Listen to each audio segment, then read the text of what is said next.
Hi guys, welcome back to the channel, and today I'll be talking about my CELPIP exam, how I prepared for it, how I endure it, and how I did. A bit of context: my wife's workplace given her an opportunity to apply for PR through Express Entry, therefore we are going through the process of doing it.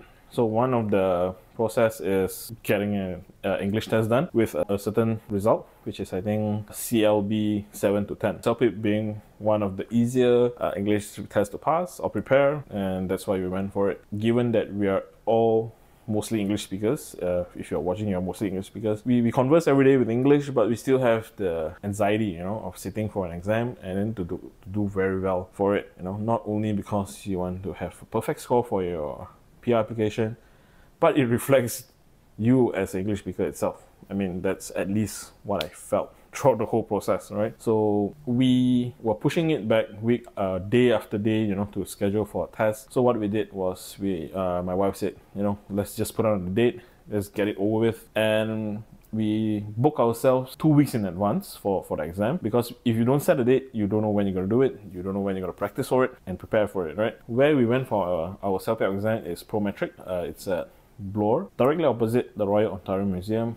It's a good place for the exam. It's clean, the people there are friendly, although I can see that the reviews on Google kind of bad. Most English centers, their reviews are bad, but given a Prometric at Bloor, not too bad actually, my experience there. So okay, the test costs 280 Canadian dollars plus tax in Ontario, which is 13%. That will bring you to a total of $316.40. So given that it's my wife and I, 2% 600 bucks, puts a very big dent in our monthly expenditure, but hey, it's for PR, right? So after paying for it, then the countdown begins, right, to the exam. Of course, what people will do is actually not to say study for it, prepare for it. You can say study for it as well for people who are less experienced in English. But as I said, as an English speaker, we converse every day, the anxiety is there. We know what it is, but we are afraid that we don't do well. There are study guides given. There are a lot of study guides on PDF files, but I would like to share my experience, which is a very last minute preparation. So my test was on the Sunday. I started doing the mock-up tests on the CELPIP website. They give you 2 mock tests or trial tests that you can take to evaluate how your standing is. But that will only apply to reading and listening, because it's automatically scored right after. Because if you're wrong, then you're wrong. It's nothing much so subjective as compared to writing and speaking. So on Friday, what I did was, prior to taking the test exam, because I always wanted to do it with my wife together, she's been busy with work. Anyway, so I sat down for 2 webinars actually that are done by Paragon or CELPIP. So the first one was the listening one, I suppose, or the reading one. I can't remember. Either one. The first one was a big crowd. It was good. Actually, these webinars are catered more to people who are really trying their best to get a good score in English. They are really trying. So if you're a native speaker, you will get bored of the session within like 10-20 minutes. You even feel that you don't need to answer. You get bored after a while, then you just lose the train of thought. But it's good to sit with them, listen how they address some of the questions, right? How to take notes. Like for listening, you can only listen once. Taking notes is important. I think there are better videos than mine to tell you how to take notes, so do check it out. Or the study material will tell you how to do it as well. There's a few tips and strategy. The other one that I sat down was also quite basic, so the webinars didn't really help anyways. However, listening and reading, it's all down to your comprehension and your vocab, right? Because some of the words gets difficult after each round. When I took the mock test, right, my listening was 7 for the first time, the second time was 8, then my reading was an average of 10 for my reading was 8 as well. I think it's because I was a bit distracted, then when you listen to things which are a bit too long, reading it is very dry, so I didn't put much, because nothing much is at stake, right? Because it's a practice test. So that's what I got. 7 for the first test, 8 for the second test for listening, then reading was about 8 to 9, I suppose. Writing and speaking, there's no trial test because it's very subjective. Someone will evaluate your answers upon that day. The trial test doesn't give you a standing. You can practice for it, but there's no results for you at the end of practice. So I skipped that entirely. Then I was nervous throughout the whole weekend till Sunday, and Sunday I went for the test. Okay, there's some tips and do's and don'ts when you are going for your test. Make sure you bring all your documents that are needed. Try not to bring so much things with you, jewelries, watch, because everything has to go into the locker. You can't bring anything, not even a watch, because the timer's all there. You don't need to know what time is it. Jewelry as well. But the most important thing is, depending where you are taking your test. Like for my case, I will share my experience. I live towards the south of downtown a bit, so I'm going to Prometric, which is on Bloor. My plan was to actually take the train from Union to Museum. Then I'll be there for the exam, right? However, luckily at work, I managed to see those running bar on news saying that the tracks from St. Andrews to St. George will be closed. I'm like, shit, there's no train. And there's no shuttle bus provided as well. So you got to be prepared, check the TTC's schedule if anything happens. Wake up early on that morning. If you schedule it early, I scheduled my exam at 10 a.m. So I got up at 8. Although it's very near, if I walk, it'll be 40 minutes, but we don't want to do that. Just make sure how you're getting there is secure. If not, always have Uber or Lyft on standby with adequate time. Your exam starts at 10. You got to be checked-in by 9:45. If not, you just miss the exam and you lose $300 for nuts. So always check TTC prior to your travels, right? And of course, wake up early, go early. Because there's a McD downstairs, get a drink, get your breakfast, chill for a bit before going up. The exam area, if you're going for Prometric and on Bloor, it's just 2 doors down from McDonald's, and it's good to go. Going in for the exam, upon entering, the people are friendly but a bit stern because they have to project that, I suppose. Nothing in your pockets, wallet, phones, watch, Apple Watch, jewelry as well, because they'll run a metal detector through you as you roll up your sleeves, empty your pocket. Then you go into a room that will be shared with, I think, up to 20 to 30 people. You guys are divided into workstations with a height of about 1.5 meters, and then covers. You have a ear muff or your headset to listen for the questions and to speak for your speaking test. It's quiet. It's quiet until there's one legend who will always reach the speaking section first, and then you can hear someone start talking.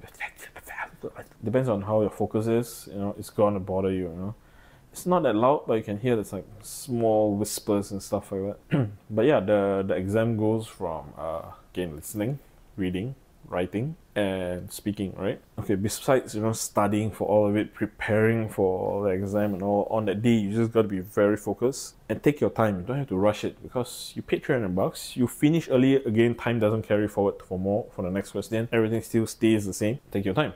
Answer, take the most time as you can. Don't rush it, because you may make mistakes and then you can't go back at all to amend it. So listening, you only can listen once. Reading, again, take your time. Writing is dependent on your writing flair. If you're good at writing, then it will be a breeze for you. Or if you have some work experience, you always communicate through email properly, then I think there's no problem. Speaking is a bit tricky for everyone, given if you're a good speaker, or if you're a decent speaker, or you can speak English, because the topic is given. You have 60 seconds to prepare, 60 seconds to speak. So this thing goes like dominoes, right? So 60 seconds, 60 seconds, 60 seconds. You finish speaking, next question. There's no 60-second break like you do your sets, right? Then you have like what, 10-20-second break? No. Next question, read the question. Then 60 seconds prep, 60 seconds speak, or 190 seconds. So that give and take on the questions. There's no rest between questions, so your mind has to move fast. Don't think how you screwed up in the questions before. Just keep going, just keep talking and address the questions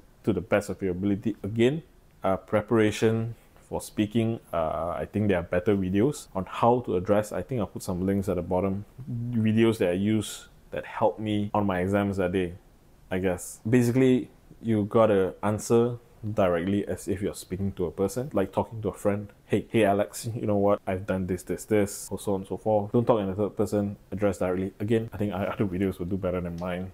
I took about 2 hours-ish to complete. I went in at 10, started at 10. I got out about 11:45 to 12, I think. Again, I'm just a spouse applicant for this CELPIP for my wife, so my score, although I do very well, doesn't carry much weight. My wife is the one who has to do better than me, actually, but the results came out 4 days later. They email it to you, then they drop a bomb SMS on you on how you did on the test. And so my wife, she got 10 for all. 10 for listening, reading, speaking, and writing. right? Then I got extra nervous. I got super nervous myself because I think I put a lot of pressure on myself. I think one of the big reasons because I have an Iranian colleague who already did it. He did quite well. His English is alright. He did quite well. So I always try to bench myself higher. So I have to do well, right? You want to do well, you have to do well. And you're so nervous, you don't know what the hell you babbled, you know? Because after exiting the exam hall, then you realize on the speaking part, you're like, fuck, what was I talking about? The kind of thing, right? So my result, when she logged in, she checked it, she scrolled down, it's a flat 10 for all. Then came my turn. I logged in, I scrolled to mine as well. So listening, I got 10 as well. So I was like, oh shit. Okay. Then reading, I got 10. And surprisingly, writing and speaking, I got 12. I think my attention span for reading and listening was quite bad. Somehow some mistakes were there and I got very fed up reading it again and again. I did alright, or as how I should be. It's good. So those people who have not or who are planning to do your CELPIP, actually schedule it within your work schedule, right? Don't push it on too long, because when I went to that webinar, some people schedule it in January, February. The pressure is not there. You paid for it, then everything just tapers down. And then next thing you know, you may even forget about it, missed it, you know. Set a 2 weeks. You know that you have that enough time for 2 weeks to prepare, push yourself a bit, go through it, you know, study materials, go read up a bit, skim through the PDF. For me, what I did, I just listened to lots and lots of YouTube, put it on 1.5 speed, 2 speed, and just listen through. Just help you to get into the groove of how to answer and how to approach the questions for CELPIP, you know. Again, I'm no specialist, but I'm very relieved that I did quite okay. So I'm just trying to tell you guys, if you have the anxiety to take the exam, don't worry about it. This anxiety is healthy. It means that you care about it. So just plan it, go for it, take the test, you know, prepare for it, and I think you will do well for it. That's all for the video today. I hope my experience in CELPIP would give you the confidence and the urgency to actually schedule your CELPIP for your PR or whoever that needs it. Get it done, get it over with. Don't worry about it. Just watch some content and then you'll be fine. And that's all for what I got to share for my CELPIP experience. If you like what you see, do like the video, do subscribe to my channel. I have living in Canada contents, although it's little, it's coming. I keep saying it's coming, but it's very little, it's slow. If you're into slots, then there's a playlist as well. And that will be all. I'll see you in my next video.